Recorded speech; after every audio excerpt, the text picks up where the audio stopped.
Brought to you by Charity Mobile, the phone company that supports life and family. 5% of your monthly plan price goes to your favorite charity. Buy the way you believe at CharityMobile.com and use promo code TRADITION. Francis is using brute power to destroy the papacy, and he's doing it in a way that sounds contradictory. He's using synodality as a mechanism for permanently changing the church, destroying the power of future pontiffs to prevent or undo the changes he's made. And he's using this as bait to bring schismatic heretics back to the Catholic Church without taking care of any of their glaring schismatic heresies.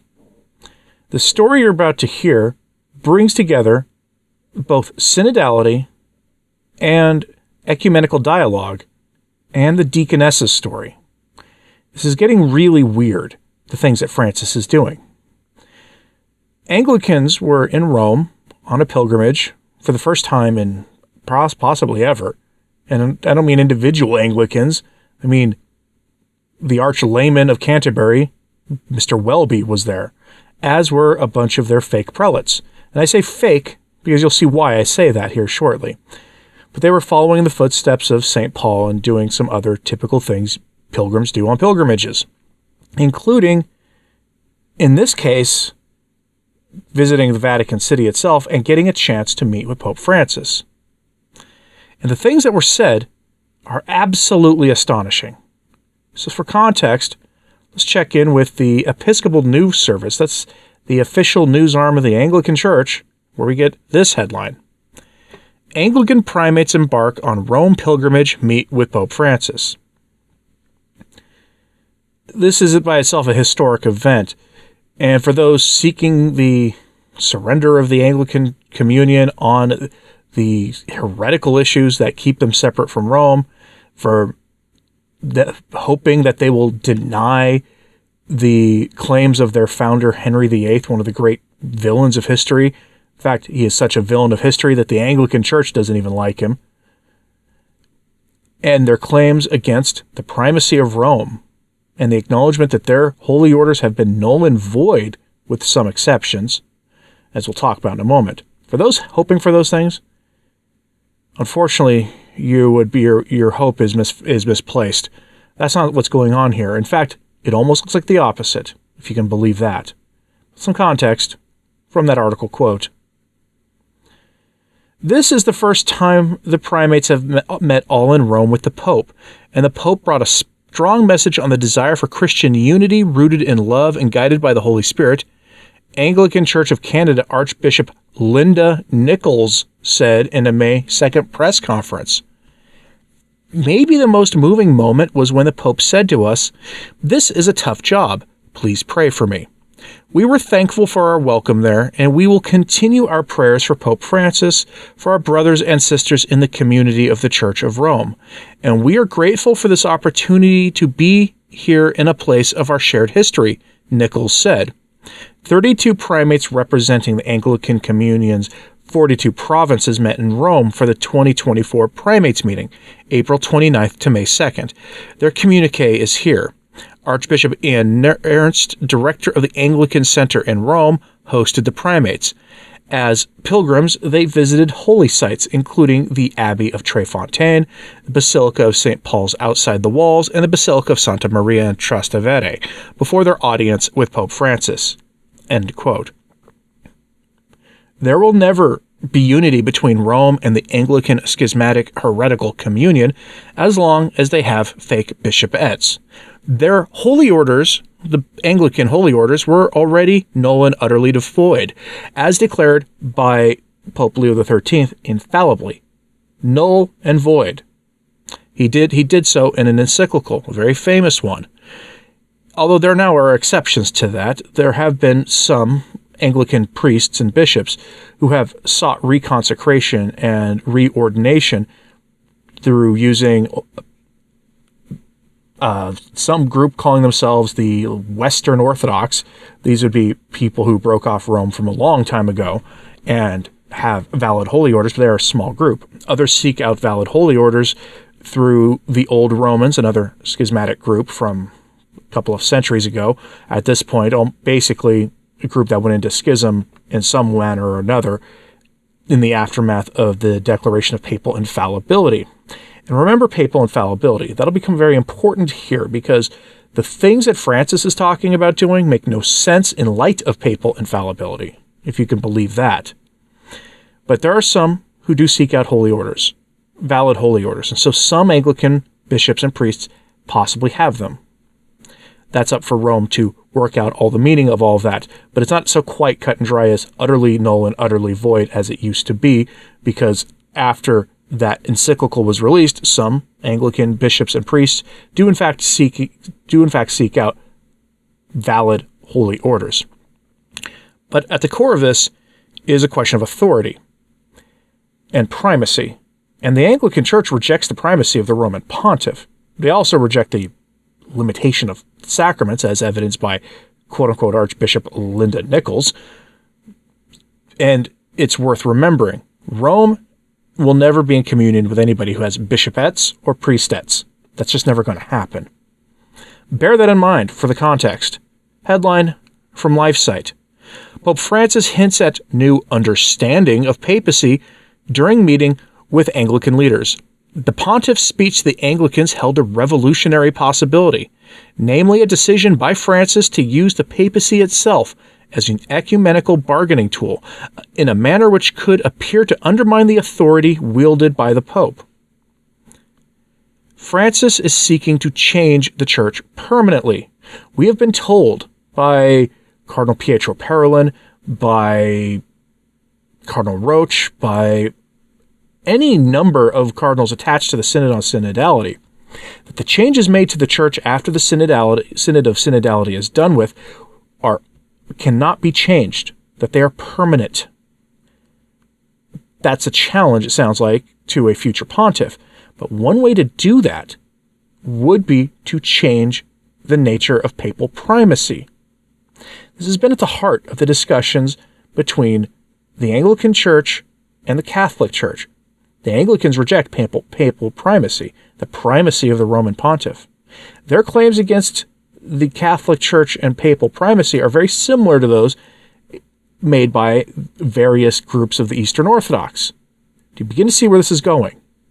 Francis completely ignoring all of his predecessors for 1,000 years. From the article, quote, Pope Francis hosted leaders from the Anglican Communion at the Vatican Thursday, and while speaking about the controversial role of the papacy, the pontiff raised the possibility of a new understanding that could result from ecumenical relations and the Synod on Synodality. On the morning of May 2nd, members of the Anglican Communion Primates meeting met with Pope Francis at the Vatican, and what the Anglicans described as the highlight of their 5-day gathering in Rome. The pontiff's speech to the Anglicans held a revolutionary possibility, namely a decision by Francis, affected by the Synod on Synodality, to use the papacy itself as an ecumenical bargaining tool in a manner which could, at least on paper, appear to undermine the authority wielded by popes. End quote. And what Francis is proposing here is absolutely heretical. This is undeniably heretical. Again, he's going to change the Church forever. That is what he had been promising. And every papal document he issued leading up to the Synod on Synodality laid the groundwork for that. This elevating of the laity to greater and greater important roles, letting them govern in the Roman Curia, dicasteries and things, having them participate as equals with bishops and priests at the Synod. That's the groundwork for this. And now they're openly talking about eliminating papal primacy in an effort to bring the Anglicans back. That's, by the way, a deeply, deeply insulting gesture to make to the Anglican ordinariate priests and the bishops who walked away from the power and prestige they had in the Anglican Communion to come home to the Catholic Church, many of them becoming laymen afterwards, gaining no power, no influence, because they knew that communion with the Church founded by Christ on the Rock of Peter was far more important than influence and power. And now Francis is just throwing that all in their faces. What we're about to hear is pretty heretical. Quote, Most notable in the Pope's speech was the description he gave of his own office.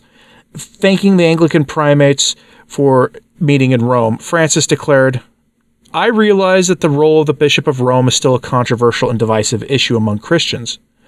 Continuing, Francis appeared to suggest that a new understanding of the papacy could be developed, which would prove more acceptable to Anglicans, given the Anglican opposition to papal primacy. He quoted from Pope Gregory the Great's description of the Pope as servant of the servants of God. John Paul II's own statement in his ecumenical encyclical Ut Unum Sint, in which the Polish Pope said, "His designation is the best possible safeguard against the risk of separating power, and in particular the primacy from ministry. Such a separation would contradict the very meaning of power according to the gospel. I am among you as one who serves." Hinting at possible changes of understanding to the papacy, Francis stated that, quote, "For this reason, it is necessary to engage in a patient and fraternal dialogue on this subject, a dialogue in which, leaving useless controversies behind, strives to understand how the Petrine ministry can develop as a service of love for all." He praised the work of the Archic group, which is a ecumenical group of Catholics and Anglicans, noting that positive results have been achieved in various ecumenical dialogues on the question of primacy as a gift to be shared. End quote. Primacy as a gift to be shared. How do you achieve this? Oh, why? With the Synod of Synodality, of course. People focus on the Synod expecting broad, sweeping changes made, and the purpose of the Synod isn't that. That's why you got fiducia supplicans ahead of it. It's why you're probably going to get a deaconess document probably sometime this summer, before the final phase of the Synod. The purpose of the Synod is to bring the laity up, to give them power, to get the laity used to having decision-making authority. And by the laity, I mean hand-picked laity, by bishops, by key bishops, cardinals, and yes, the office of the Pope. That's why. That's the whole point of this. You devolve power away from the Roman Curia, something Francis has been promising for a long time, to put power in the hands of anybody else but the Roman Curia. And at first it looked like it'd be essentially manipulation by the office of the Pope itself through this power to bring the power of the bishops down while simultaneously talking about elevating them up and bringing the papacy down. And now you begin to see this. Now they're openly talking about eliminating papal primacy. This has been at the core of division between the East and West for 1,000 years. And now I'm going to see, I'm sure, in the comments, Eastern Orthodox being very happy to see this. I'm sure. Back to the article. Quote, "Not content with committing to a dialogue on the papacy, Francis stated that he hoped the multi-year synod on synodality would lead to a better understanding of the role of the Bishop of Rome. The synod is due to conclude this October with a second month-long gathering of bishops, priests, laity, and ecumenical representatives, all taking part in the Vatican's meeting. While the ecumenical representatives do not have voting power, they participate in the rest of the month's activities. Among the 2023 synod meeting was an Anglican prelate, and Francis expressed his happiness in anticipating further ecumenical participation in the session to be held this autumn. I pray that a better understanding of the role of the Bishop of Rome will be among the fruits of the Synod," he said. The synthesis report at the end of the first session called for a deeper study of the link between synodality and primacy at various levels, local, regional, and universal. He also pointed to the work of the Archic group as a helpful resource in the desired new understanding of the papacy. Indeed, both the Catholic Anglican ecumenical work groups and the Synod on Synodality were also highlighted by the Anglican primates themselves during a May 2nd press conference about their week in Rome. Responding to this correspondent's inquiry about what a new understanding of the papacy might look like in practice, the Anglican primate of the Church of Canada, Linda Nichols, said that, quote, "The question is being addressed through the work of the Anglican Roman Catholic International Commission. There certainly has been conversation about the Petrine ministry and the work of Archic II in the gift of authority. That has been received by some and not by others," she added, end quote. So yes, he's using raw power to change the papacy, ignoring the things his predecessor said, going back 1,000 years, ignoring the Council of Trent, ignoring any council, really. I mean, Vatican I and Vatican II affirmed the primacy of the Pope, ignoring all of it in the name of ecumenical dialogue. It doesn't get much more ecumenical than this. What do you think about this? Let me know in the comments, please. Some of you who, minutes before recording this, I found in my comments people going, Francis was handpicked by God, and he's the voice of God. Do you still believe that, seeing this? Let me know in the comments, please. Hey, like and subscribe if you haven't. It does help. So to sharing this on social media, that helps too. And as always, pray for the church. I'm Anthony Stine. Ave Maria.